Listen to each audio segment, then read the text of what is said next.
Salut à tous, c'est toujours un plaisir de vous recevoir dans nos programmes d'études intitulés les saisons prophétiques. Nous parlons dans cette étude principalement de l'œuvre parfaite de la croix. Comme nous l'avons précédemment enseigné, c'est à Césarée de Philippe que le Seigneur Jésus est monté pour faire cette grande déclaration qui est celle-ci: « Je bâtirai mon église ». En effet, il y a environ 180 km depuis Jérusalem pour se rendre jusque dans le nord d'Israël, à cet endroit appelé justement Césarée de Philippe. Et le Seigneur aurait pu faire cette grande déclaration n'importe où à Jérusalem, qui est la ville du grand roi, ou dans n'importe quelle autre ville du pays qui serait un peu plus proche. Mais il s'est donné toute la peine de voyager jusque dans le nord complètement du pays d'Israël pour arriver à Césarée de Philippe afin de faire cette grande déclaration. Parce que bien sûr, écoutez bien, cet endroit était reconnu à l'époque comme très démoniaque, où il y avait beaucoup de sciences occultes qui étaient manifestées dans cette région-là. Même des sacrifices humains se produisaient.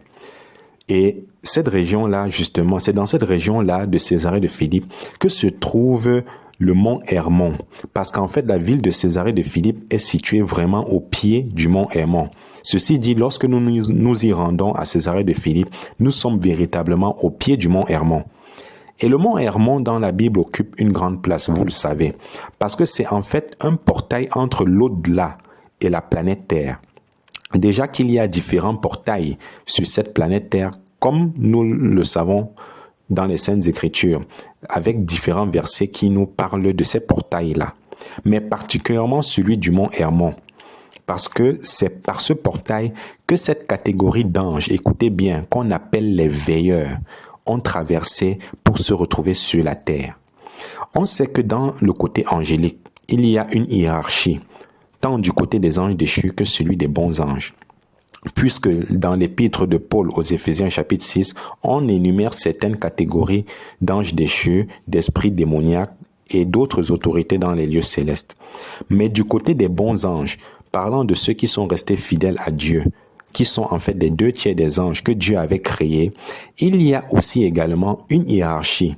Nous avons des chérubins, des archanges, il y a des simples anges, et il y a ce groupe tout particulièrement d'anges qu'on appelait les veilleurs, que nous voyons dans le livre justement de Daniel, où ce groupe est mentionné dans les premiers chapitres. Nous savons qu'il y a plusieurs milliers d'années passées déjà, certains anges de ce groupe-là appelé les veilleurs sont descendus sur la planète Terre, passant par le portail du mont Hermon.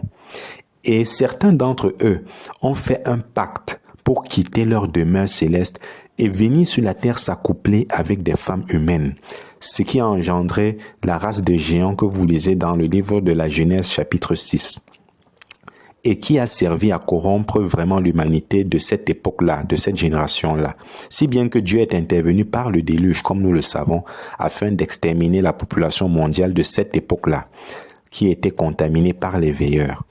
Par ces faits, on peut commencer à comprendre pourquoi Jésus venait jusque dans la ville de Césarée de Philippe afin de faire cette grande déclaration. Parce qu'en plus d'avoir fait cette grande déclaration à Césarée de Philippe, qui est située au pied du mont Hermon, nous apprenons dans les Écritures que quelques jours à peine plus tard, qu'il avait gravi justement le mont Hermon.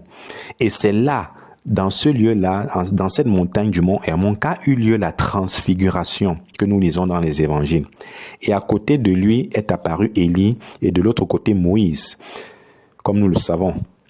3 de ses disciples étaient aussi montés avec le Seigneur, à savoir Pierre, Jean et Jacques, afin de construire des tentes pour rester plus longtemps. Mais ce n'était que momentanément qu'a eu lieu cette apparition qui s'est produite sur la montagne de l'Hermon. Cependant, ce qui est intéressant pour nous à ce fait, c'est que dans les évangiles, nous savons de quoi les 3 personnages célestes discutaient entre eux. Ceci est écrit dans Luc chapitre 9, versets 30 et 31. C'est le seul passage des évangiles qui nous informe de quoi est-ce qu'ils s'entretenaient, notamment de ce que Jésus était pour faire dans la ville de Jérusalem, puis retourner là-haut vers son Père dans le ciel.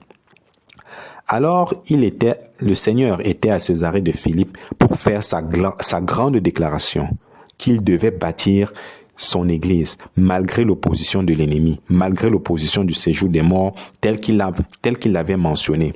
Parce que il se trouvait justement à Bagnas, ou encore Césarée de Philippe, au niveau de cet endroit où il y a cette grotte que vous voyez qu'on appelait à l'époque l'entrée du séjour des morts.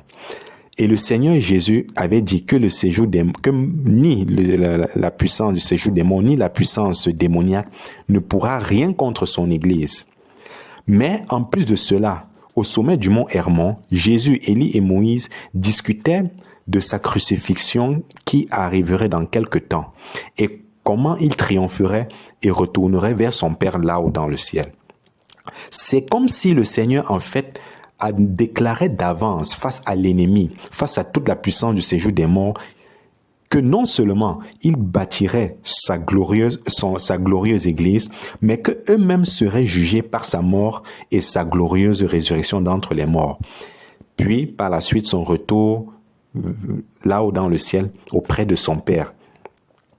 Alors, ceci est très intéressant à savoir. Toujours dans cette région du nord d'Israël, un peu plus loin que Césarée de Philippe, encore appelée Bagnas de nos jours, il y a la tribu de Dan, là où se trouve Tel Dan, lieu archéologique qui est situé en partie dans Tel Aviv, mais surtout dans le nord complètement d'Israël. Notons que toute cette région du nord d'Israël, qui inclut Bagnas, appelé autrefois Césarée de Philippe, qui inclut aussi le mont Hermon et toute la région de la tribu de Dan, là où se trouve Tel Dan aujourd'hui, toute cette région-là était une région vraiment très démoniaque, remplie de choses sataniques avec des pratiques occultes très intenses. Pour rappel, dans l'histoire biblique concernant cette région-là du nord d'Israël, Jéroboam était un serviteur du roi Salomon qui construisait des villes pour Salomon. Et puis, vers la fin de la vie du roi Salomon, il y a un prophète que Jéroboam a croisé sur sa route. Et puis, ce prophète a pris son manteau de prophète et le déchira en 10 morceaux, en disant ceci à Jéroboam, « Voilà, l'Éternel te donne 10 tribus. » Et à partir de ce moment-là, le roi Salomon voulut enlever la vie de Jéroboam. Mais, comme nous le savons, Jéroboam s'est enfui en Égypte. Et lorsqu'il est revenu de l'Égypte, c'est le fils de Salomon qui régnait à ce moment-là. Et comme nous le savons, le fils de Salomon, plutôt que d'écouter le conseil des sages et des anciens de l'époque, il augmenta le fardeau des dettes, qui était déjà très lourd à porter pour le peuple. Et finalement, il y a eu cette séparation avec les 10 tribus qu'on appelait les tribus du nord, qui se sont séparées des 2 autres tribus, celles du sud, à savoir Juda et Benjamin. Et c'était la première fois à ce moment précis qu'il y a eu ce schisme-là en Israël, et que le royaume d'Israël a été divisé en 2 royaumes. Comprenez bien, le royaume du nord et le royaume du sud. Le royaume du nord étant constitué de 10 tribus et le royaume du sud étant constitué de 2 tribus, à savoir Juda et Benjamin. Là où justement se trouve la ville de Jérusalem, dans la tribu de Juda, et le temple aussi, là où se célébraient les 3 grandes fêtes annuelles telles que le Seigneur nous l'enseigne. Alors, concernant l'histoire de Jéroboam dans cette région de Dan qui est située dans le nord d'Israël, il a tellement commis lui aussi des abominations, des choses très insultantes envers Dieu que dans la Bible, ça s'appelle même le péché de Jéroboam, vous vous rappelez, parce qu'il a conduit ce peuple-là, parlant des 10 tribus qui constituaient le royaume du Nord, vers des pratiques démoniaques, et il a même construit un autel dans cette région-là de Dan. Au tout début, le territoire qu'a hérité Dan, c'était Tel Aviv, puis Jopé. C'est le territoire originel de Dan, là-bas, qui lui avait été donné par Josué au tout début. Mais comme on l'a déjà enseigné, c'était le territoire des Philistins, tout au long de la mer, qui se situe tout au long de la mer Méditerranée, à partir de Gaza jusqu'à peu près Haïfa. C'était le territoire des Philistins qui ont énormément combattu les gens de la ville de Dan. Ils se sont fatigués par la suite de la durée de la guerre et ils sont montés jusque dans la ville appelée dans la Bible la ville de Laïs et ils l'ont prise de force, puis l'ont rebâtie au nom de Dan. Et ensuite, Jéroboam s'est dit ceci, comprenez bien, lors des trois grandes fêtes, les gens vont se décourager d'aller à Jérusalem pour les célébrer à cause de la longue distance. Et peut-être, Jéroboam se dit ceci, qu'il peut perdre des citoyens qui pourraient décider d'aller à Jérusalem et d'y rester. C'est alors que Jéroboam va donc construire 2 autels, un à Dan, dans le nord d'Israël, et un à Béthel. Et fabriquer même 2 veaux d'or. Vous vous rappelez que les gens adoreraient, au lieu d'aller jusqu'à Jérusalem, adorer le vrai Dieu. Parce que en fait, Jéroboam voulait à tout prix garder sa population dans sa région, que constituaient les 10 tribus du nord d'Israël. Tout ce territoire-là, en réalité, jusqu'à nos jours, parlant du territoire de Dan, c'est un territoire vraiment très conflictuel, avec les hauteurs du Golan qui s'y trouvent. Parce qu'il y a une partie des hauteurs du Golan qui appartient à la Syrie et une autre partie à Israël. Il y a toujours eu des combats sur ces hauteurs du Golan, comme on entend parler fréquemment de nos jours. En fait, ce conflit ne date pas d'hier, parce que depuis toujours, c'est un territoire vraiment très contesté. Parlant de cette région-là, de Dan, où se situent les hauteurs du Golan, c'est une région très contestée du fait que c'est le territoire par excellence, comprenez bien, des géants, qui date depuis l'époque de Noé. Et surtout, c'est le territoire des Réphaïm, comme nous le lisons dans la Bible, dont le chef principal était Og. C'était un roi qui était immense en stature et il était le responsable de tout ce territoire-là dans le nord d'Israël, passant par la vallée de Bassan. Et son siège social était sur le sommet, comprenez bien, du mont Hermon. Et ce sommet du mont Hermon est rempli jusqu'à nos jours de vestiges d'anciens temples, surtout de Baal et de différentes divinités païennes. Et ceci est curieux, parce que dans votre Bible, il y a comme un conflit entre le mont Hermon et le mont Sion, qui appartient à Dieu. Et comme le mont Hermon avait été consacré à ces divinités païennes, surtout à Baal, dont les vestiges du temple sont encore visibles là jusqu'à nos jours, sur le mont Hermon, qui est le lieu de prédilection de Og, qui était le principal leader de cette race de géants-là qu'on appelait les Réphaïm.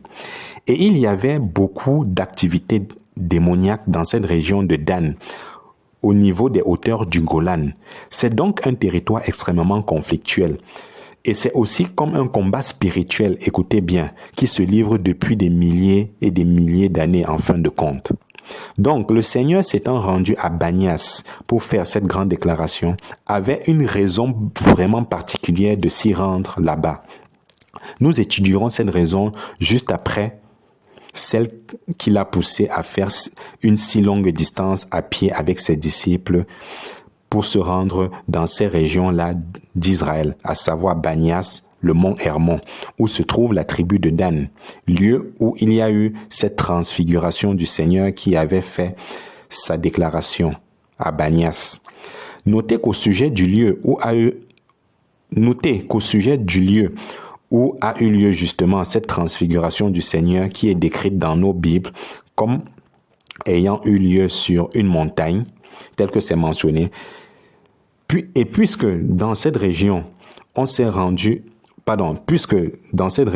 rendu le Seigneur, il y a une seule hauteur, il y a en fait une seule montagne appelée du mont Hermon. Nous pouvons déduire que c'est véritablement sur la montagne de l'Hermon que s'est produite la transfiguration.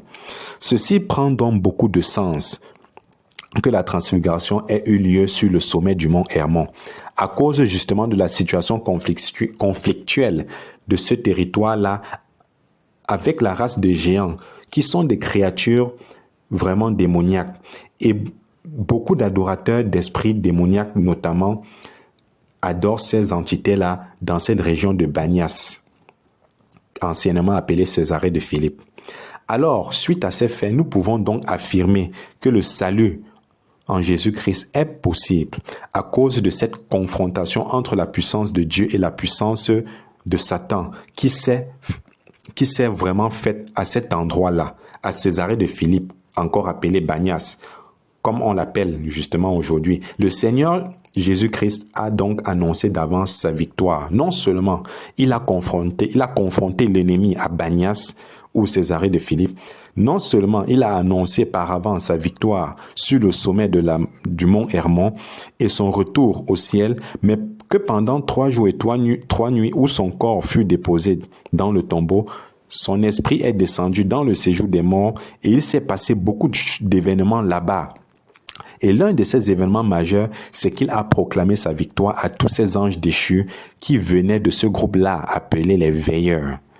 Alors, le salut est donc possible en Jésus-Christ parce qu'il a triomphé de toute cette puissance-là.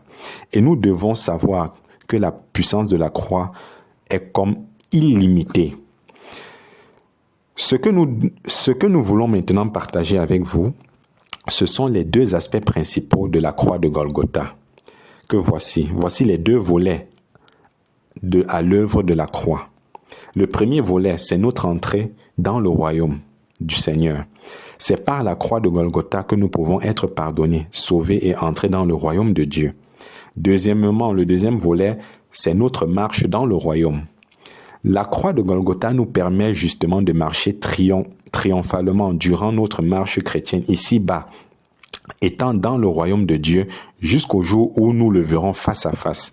Et alors, toute tentation, toute épreuve seront terminées, puisque nous serons rendus dans la gloire céleste avec notre Rédempteur.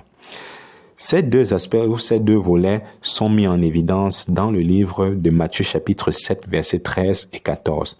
Et nous discernons que le premier aspect ou le premier volet permet d'entrer dans le royaume de Dieu et le deuxième volet nous donne la puissance de marcher dans le royaume de Dieu. En fait, pour parler de ce premier volet, nous allons lire le passage de Colossiens chapitre 1, versets 12 à 14. À sa lecture, nous voyons très clairement que le Seigneur, par l'entremise de l'apôtre Paul, grâce à la puissance de la croix, nous a délivrés de la puissance de l'ennemi. Et nous avons été transportés. Remarquez bien ceci, le temps du verset utilisé, il est au passé. Ce n'est pas à venir, mais c'est déjà fait. Nous avons été transportés dans le royaume de Dieu, celui du Fils de son amour. Alors, si nous sommes sauvés parce que nous avons cru à l'œuvre de la croix, nous sommes déjà transportés dans le royaume de Dieu et ce royaume de Dieu est en nous présentement. Et un jour, il sera manifesté de façon réelle, physique et même publique, alors que nous reviendrons avec lui sur cette terre. Et à ce moment-là, il établira son royaume sur toute la surface de la terre. Voici d'autres versets qui décrivent de ce premier volet-là, parlant de notre entrée dans le royaume.